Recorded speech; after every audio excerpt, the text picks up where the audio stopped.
Hello, this is One Great Earth. My name is Dan. Thank you for joining me. I have a couple of things to get into. One being a wildfire north of Los Angeles, and the second, well, we'll get into that. But as of right now, I would like to first introduce you to my Patreon, One Great Earth. Patreon.com/OneGreatEarth. Since YouTube refuses to monetize me due to my content, which they declare as shocking, I have no choice but to pursue alternative means, as monetization is not in the cards for this account. They've said so as much. Allegedly, I abused the ads policy with my headlines. What they kind of hinted at, but it's been fun. I don't want to walk away from this channel. I've been getting a lot of good feedback, and I do this for me too. This channel feels like it could be important, and I'm trying to drive it into a position where it can be stable. But as of right now, I contacted Google, and there is going to be no appeal. There is going to be no appeal because I created this account over 10 years ago, and it was as an organization instead of an individual. Now, to appeal as an organization, I have to have legal documentation as a business. I do not. I wanted to change this account type to an individual from organization, but Google refused to change the account type and said the suspension would be upheld due to my content, which they claim is shocking.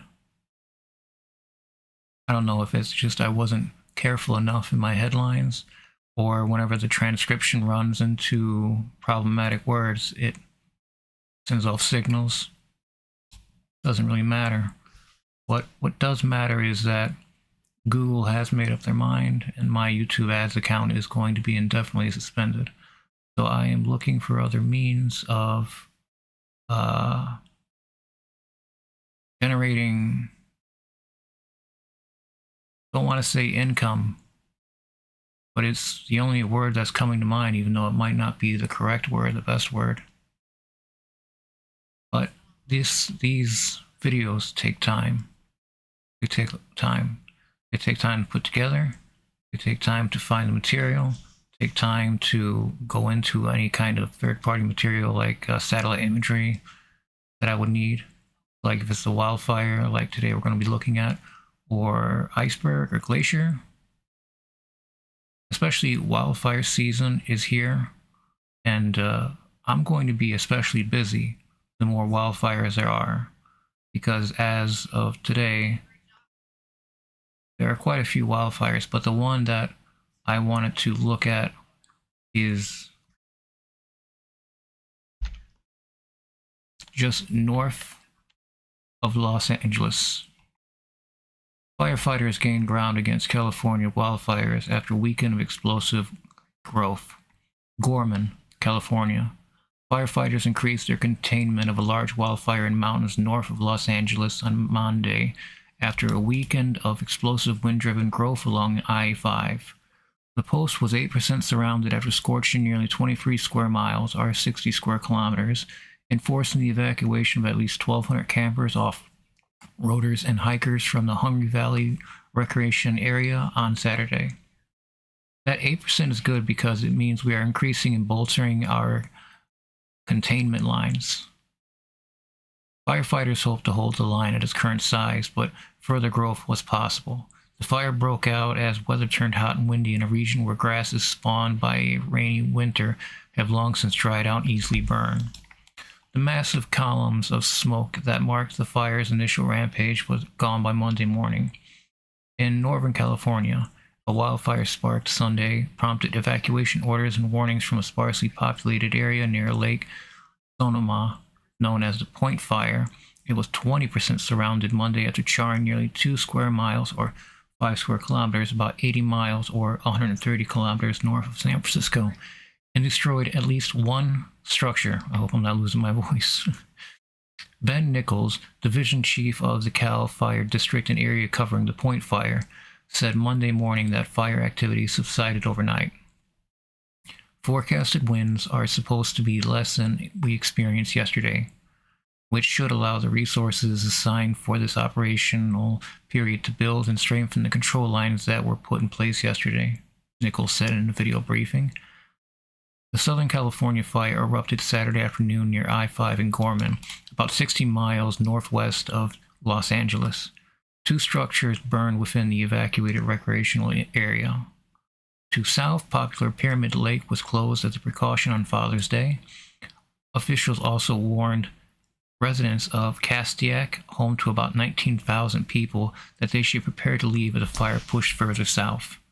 If you are in a warning area, be prepared with a go bag with overnight clothes and your cell phones, your medicines, your glasses. Have your car fueled up, said Haskett.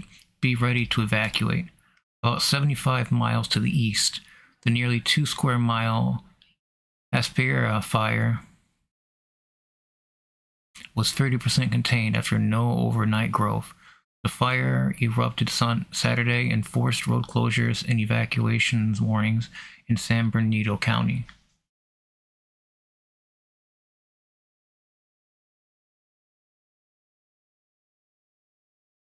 This here is a satellite image of the fire.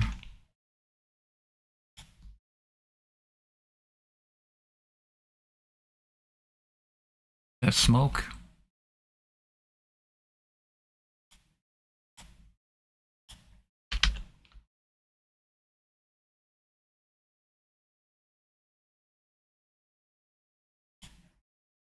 That smoke heading get caught up in the jet stream and go northeast. But it is dangerously heading over Santa Clarita.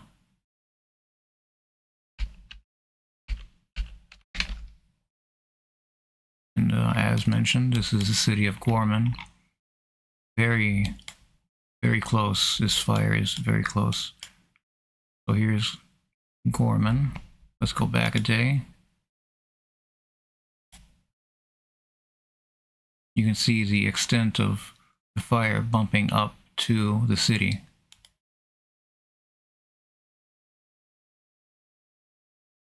That's the boundary of it. You can just see how close to the blade they are with this fire. With these smaller cities are at risk because they don't have the infrastructure, or maybe even a fire department. They might have volunteers.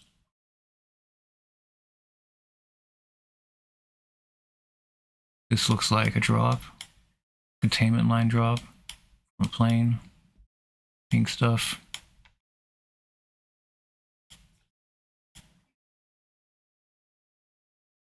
This is another containment line drop. This right here.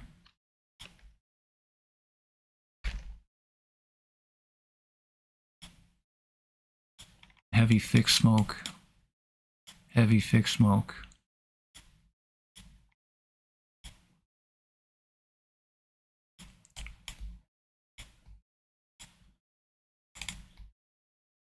"33 kilometers as the wind blows it down to Santa Clarita." I already checked the AirGov website, and either there are no sensors in this area, or it's just not picking up yet in the city.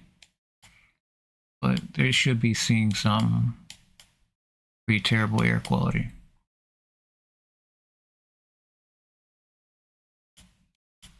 So this is heading south here, this fire. It's just churning right along. You can see the extent of how big this fire actually is by going back.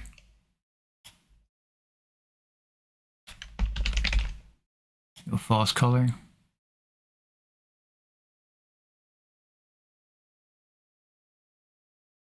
This is the fire right here.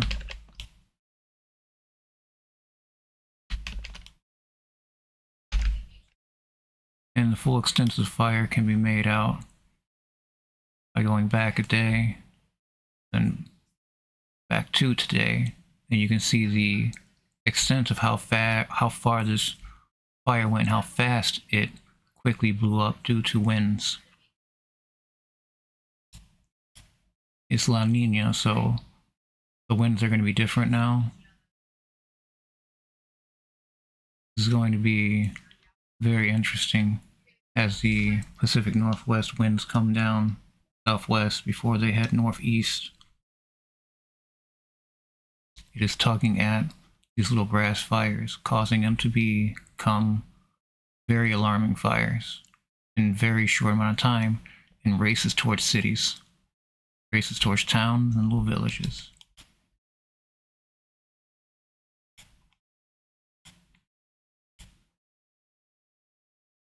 False color.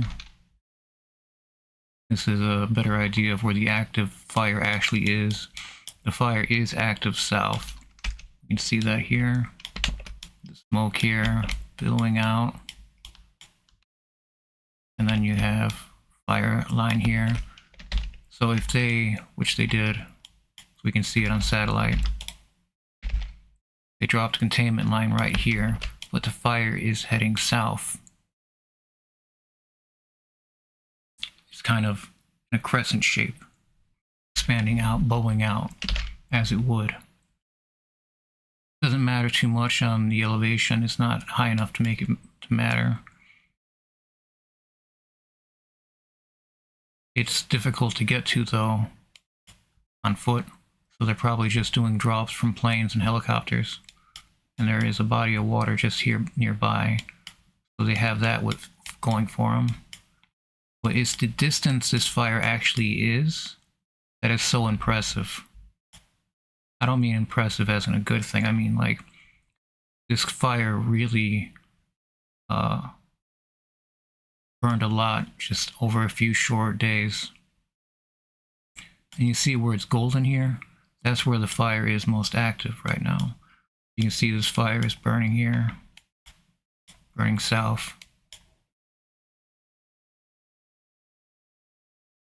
It looks like the fire north to Gorman has been stopped. We can further also analyze this wildfire by going to the moisture index. Yeah, I don't see anything here, but yep, same thing here. Where the false color is, where it shows the most activity as a wildfire, when you go to moisture index, you'll see it as dark red splotches or little walls.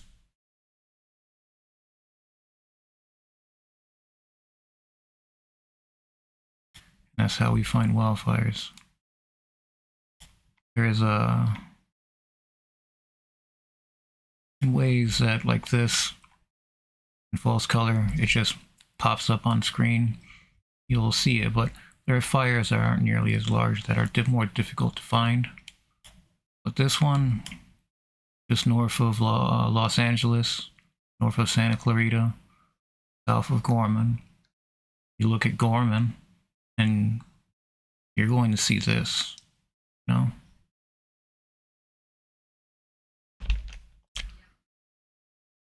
Power shutoff looming in Los Angeles County near post-fire. Southern California Edison is considering turning off electricity in the Gorman area to prevent further damage from the wildfire.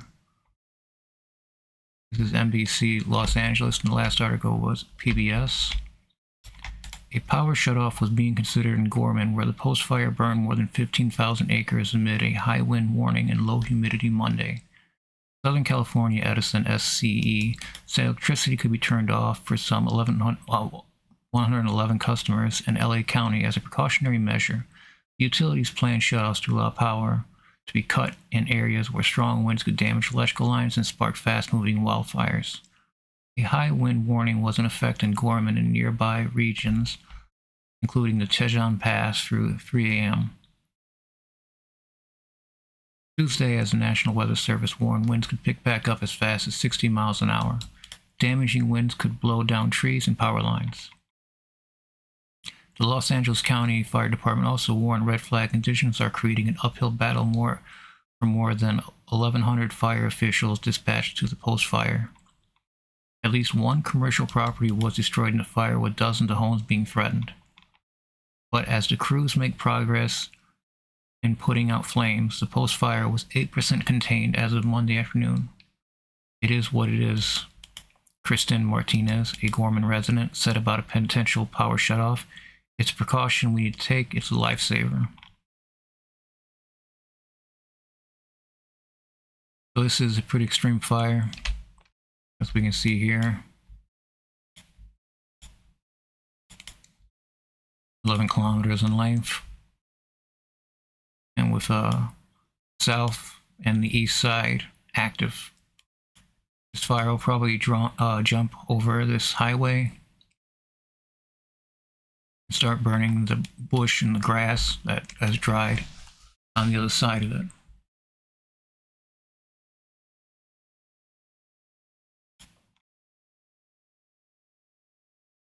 Closer the burn to the water, the easier it should be for drops, if there's enough water. No joke. Very,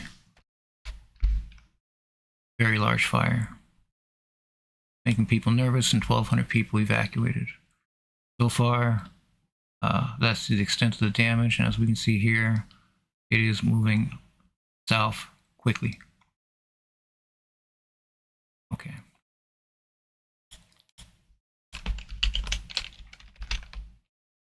Let's get on this.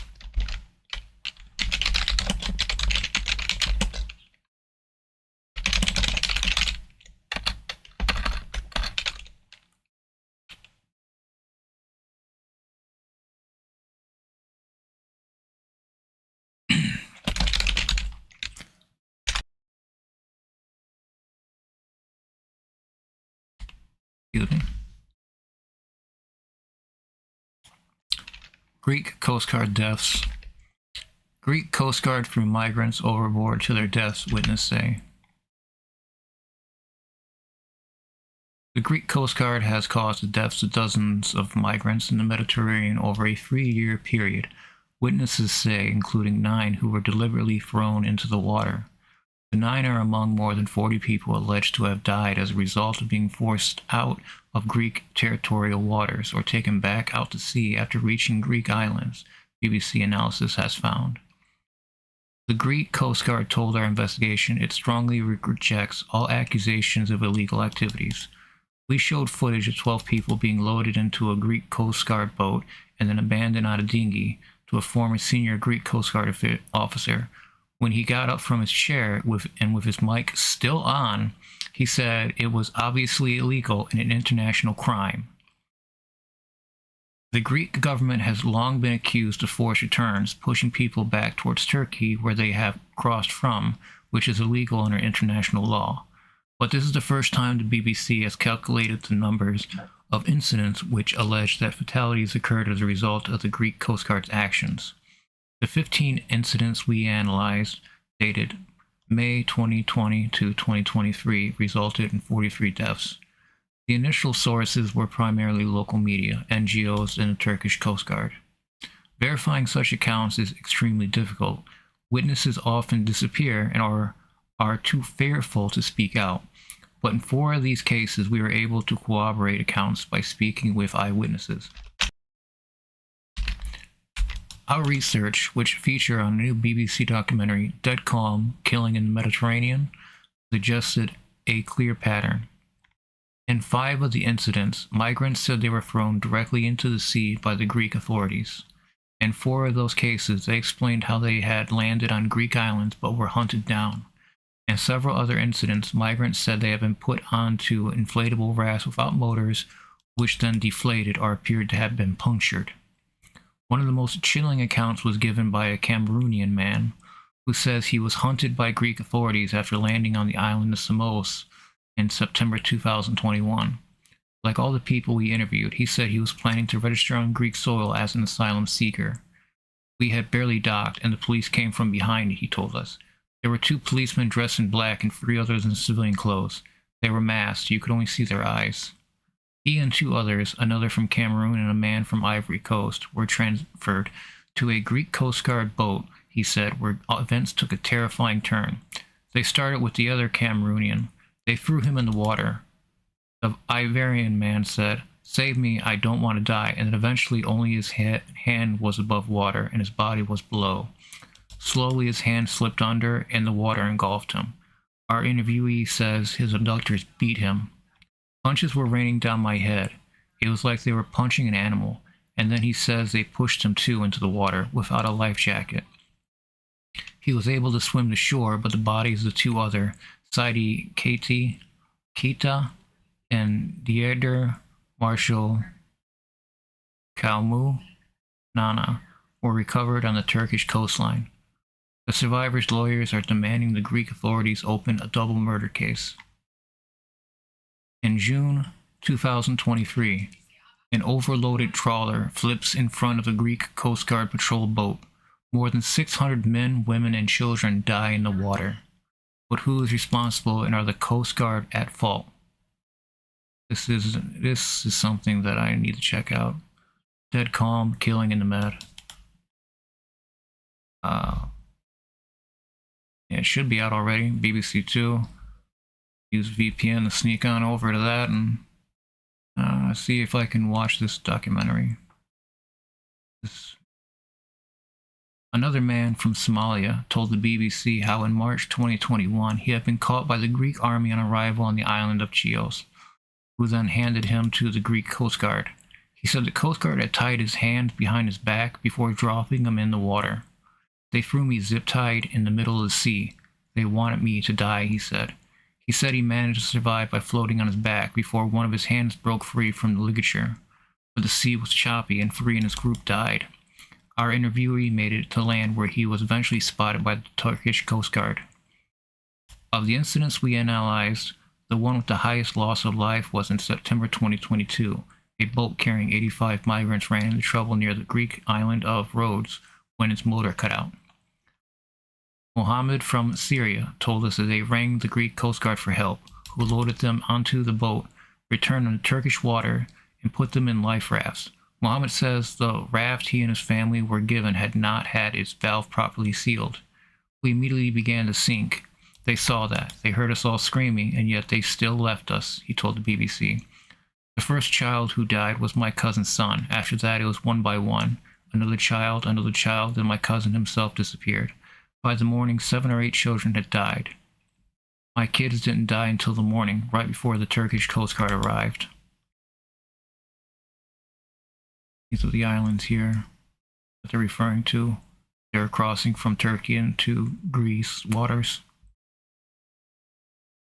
Greek law allows all migrants seeking asylum to register their claim on several of the islands at special registration centers. But our interviewees, who we contacted with the help of Migrant Support Body Consolidated Research Group, said they were apprehended before they could get to these centers. They said these men would be apparently operating undercover, non-uniform, and often masked. Human rights groups allege thousands of people seeking asylum in Europe had been illegally forced back from Greece to Turkey and denied the right to seek asylum, which is enshrined in international and EU law.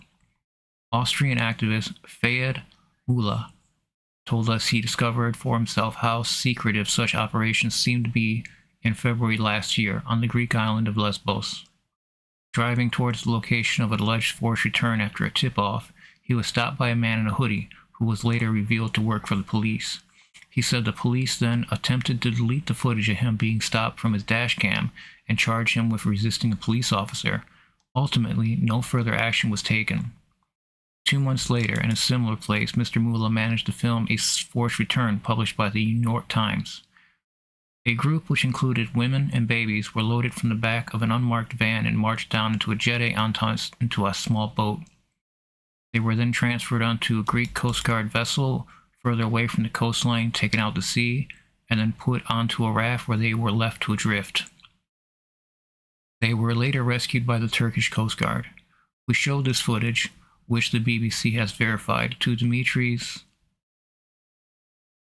Baltakos, the former head of special operations with the Greek Coast Guard. During the interview, he refused to speculate about what the footage showed, having denied earlier in our conversation that the Greek Coast Guard would ever be required to do anything illegal. But during a break, he was recorded telling someone out of shot in Greek. I haven't told them too much, right? It's very clear, isn't it? It's not nuclear physics. I don't know why they did it in broad daylight. It's obviously illegal. It's an international crime. Greece's Ministry of Maritime Affairs and Insular Policy told the BBC the footage is currently being investigated by the country's independent National Transparency Authority. An investigative journalist we spoke to, based on the island of Samos, says she began chatting with a member of the Greek Special Forces via the dating app Tinder. When he rang her from what he described as a warship, Romy van Barsine asked him more about his work and what happened when his forces spotted a refugee boat. He replied that they drive them back and said such orders were from the minister, adding that they would be punished if they failed to stop a boat. Greece has always denied these so-called pushbacks are taking place. Greece is an entryway into Europe for many migrants. Last year, there were 267,048 sea arrivals in Europe, with Greece receiving 48,000 or 16% of those. 41,561 of those. Turkey signed a deal with the EU in 2016 to stop migrants and refugees crossing into Greece, but in 2020 it could no longer enforce it. We put those findings in our investigation to the Greek Coast Guard. They replied that its staff worked tirelessly with the utmost professionalism, a strong sense of responsibility and respect for human life and fundamental rights, adding that they were in full compliance with the country's international obligations. It added, it should be highlighted that from 2015 to 2024, the Hellenic Coast Guard has rescued 250,834 refugees, migrants, and 6,161 incidents at sea.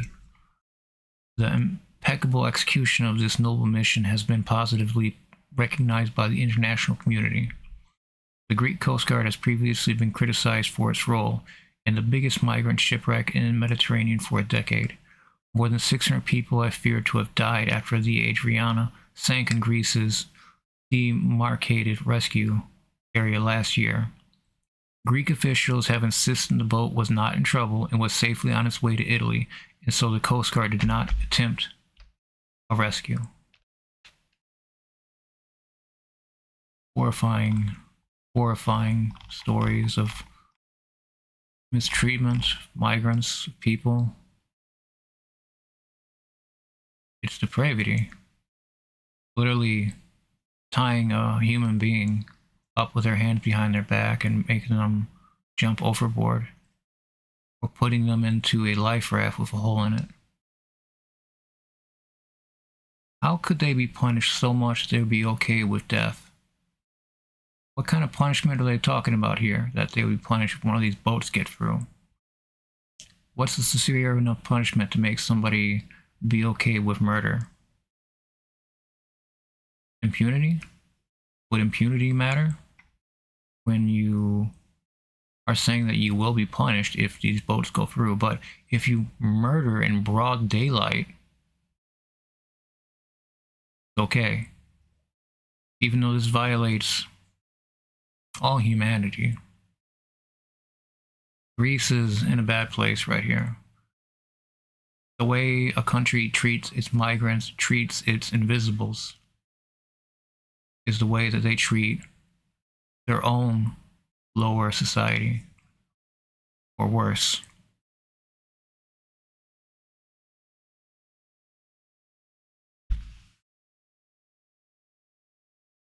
This is an article, BBC, Lucille Smith and Ben Steele. This BBC documentary, Dead Calm, Killing in the Med, will be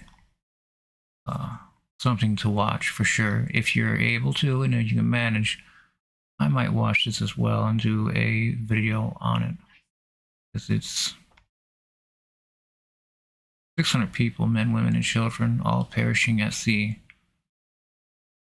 With everything that we have heard from eyewitnesses and survivors, that Greek Coast Guard is killing migrants left and right. Just hit them in the head a bunch so they're confused and throw them overboard into the water and let the sea take them. You don't have to kill them, but you don't have to save them. There's a difference there. And ethically,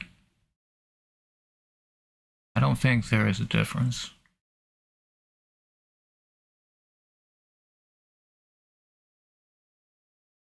They just wait and stare as they know that they're in distress. They have the reports from hailing the Coast Guard.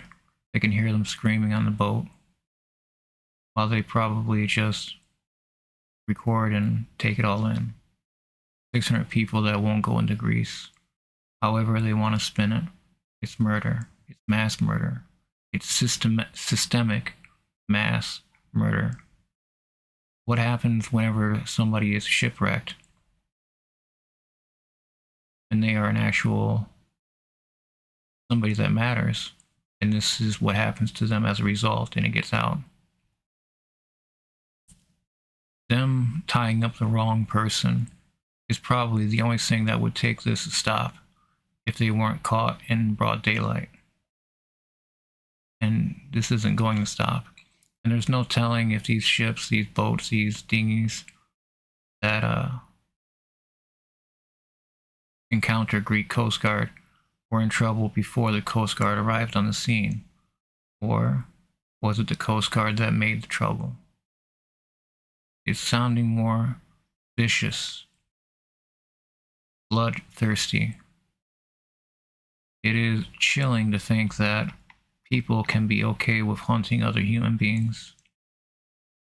This is not okay. Not right.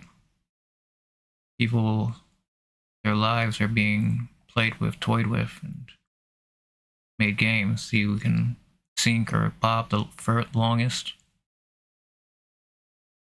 Waiting for people to die must be boring. I imagine they must make games out of it.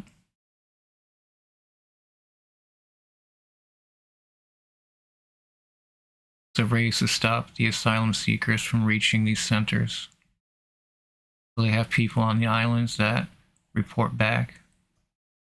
So their first line of defense from migrants coming from Turkey. But they don't have GPS. They don't know the exact direction they're going. They're on a boat that's pretty much full of people. That is power of the elements. Either it's sailing, but or a little motor, but nothing more. And 600 people perishing in the sea due to the Greek Coast Guard is an international crime that should be highlighted, which is highlighted, which by this documentary, Dead Calm Killing in the Med, is going to be a pretty powerful piece. And their investigation in this matter, I'm sure, will be very important going forward whenever it comes to migrants dying reaching these islands. It is a short trip to some of these islands and the areas that they were leaving from whenever they arrive on the island to the center. So they have to act fast. So you can imagine that as soon as somebody's made, that's it, they're hunted. And they're made to know they're being hunted. How else will the person understand that they're being hunted if they don't speak the same language? It's barbaric and terrifying. Because anybody can become a refugee. Anyone. It is not unheard of for people to lose everything, start over from scratch. But what if the environment is not letting you? When the sun is just too much, the crops don't grow, and there's no more food in the area, and the water's gone. What are you going to do? You're going to walk and find a place that has water and food and shelter. You're going to do anything it takes to get to that. But you don't know where it's going to be. These people aren't exactly crossing these islands for asylum just for Greece. It's just their next step. They might not stay in Greece. They might just keep on migrating until they find something stable, until they find something, some work, until they find shelter. But they lose too many of their numbers. And it's a shame that so many people have to lose so much to try to get a little bit of normalcy. Or is being a migrant normalcy? Are there more migrants now than ever? Or is this just something that's just constantly hawked, just no end? Be afraid of migrants, be afraid of migrants. It's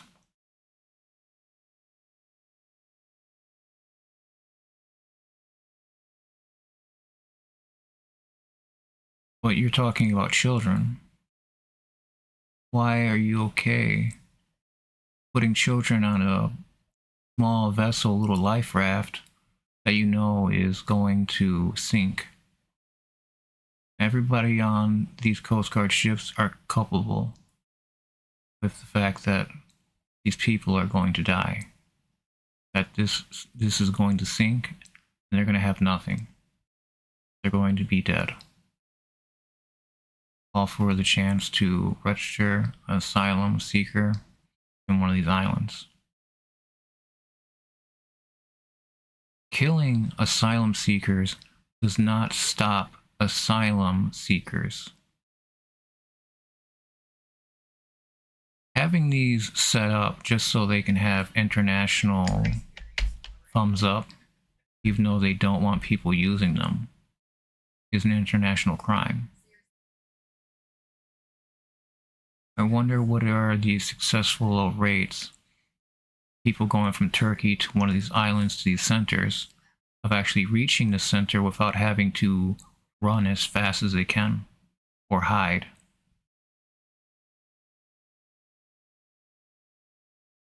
This sounds just like a whole paramilitary operation bent on punishing migrants, punishing people, punishing those that have nothing. It is what we do with the people that have nothing defines us as a culture, as a society, as people. And by throwing away the lives of so many, you can see just how radical Greek must be to just sweep all these deaths under the rug. Same with the United States and the Mexican border, and the cages kids were kept in and have been kept in.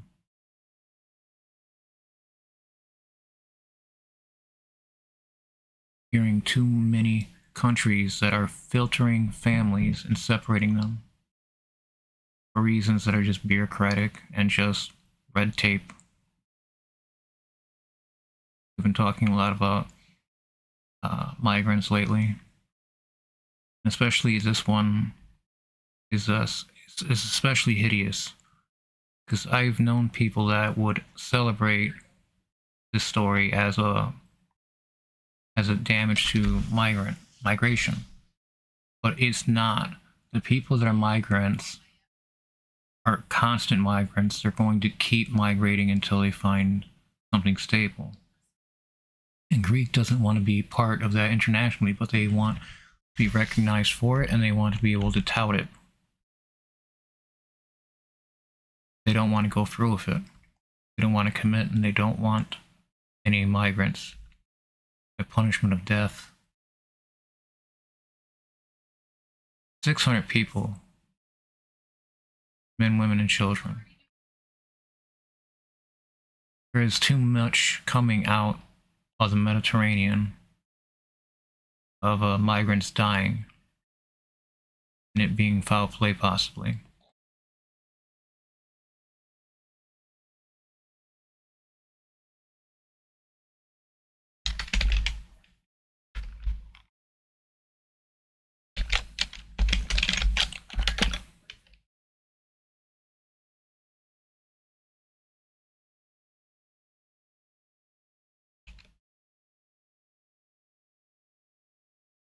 Hello, Jason Parker. Sorry, I did not have the chat in OBS wasn't populating the chat I had to open up in YouTube.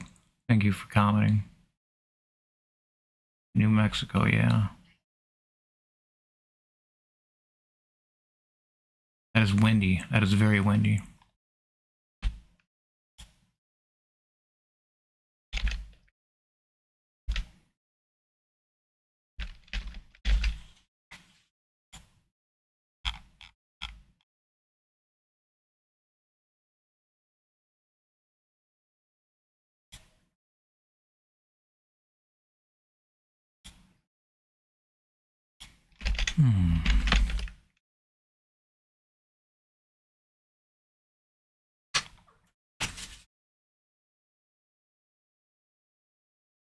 All right. That is everything for this article here. This Greek Coast Guard threw migrants overboard to their deaths, witnesses say. I thank you for watching, joining me here tonight. If you haven't already, please like the stream, subscribe to the channel. It helps me out immensely and keeps me motivated and keep putting out content similar to what you're seeing here. I also have just recently created a Patreon, which you can join. Membership is free, and there's also a $5 membership as well. I am trying to get into this full swing, and I've been getting a lot of good feedback, and I appreciate the messages people have been leaving. Thank you so much. I will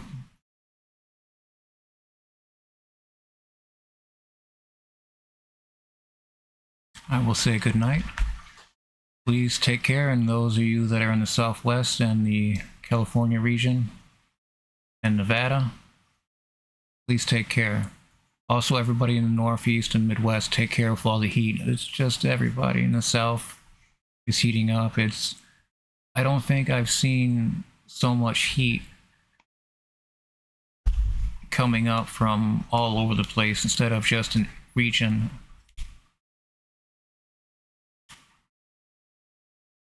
We got temperatures over 100 degrees all across Mexico. Got 80 degrees, 90 degrees all across the Northeast. And it's just going to get worse by Wednesday.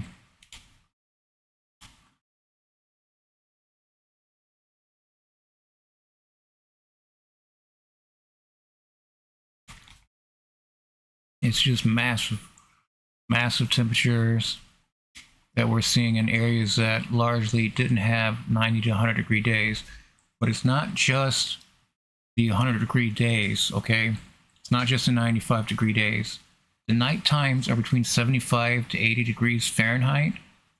This is massively different than what I think people are used to. And this is going to start catching a lot of people off guard this week as they, go in for the night. That the nighttime isn't much cooler. And at that point, a fan isn't going to help you. 107 in West Texas.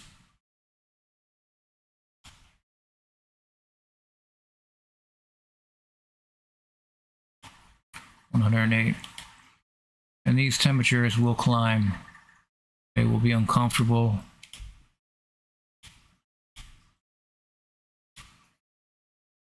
And as far as I can see into Saturday, these temperatures are going to be sweltering further, closer to 100 degrees from the Midwest and Northeast, while the Southwest continues to bake.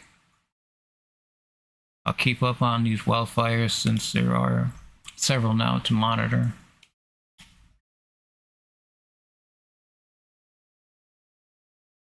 I thank you for watching. Please take care. Have a good night.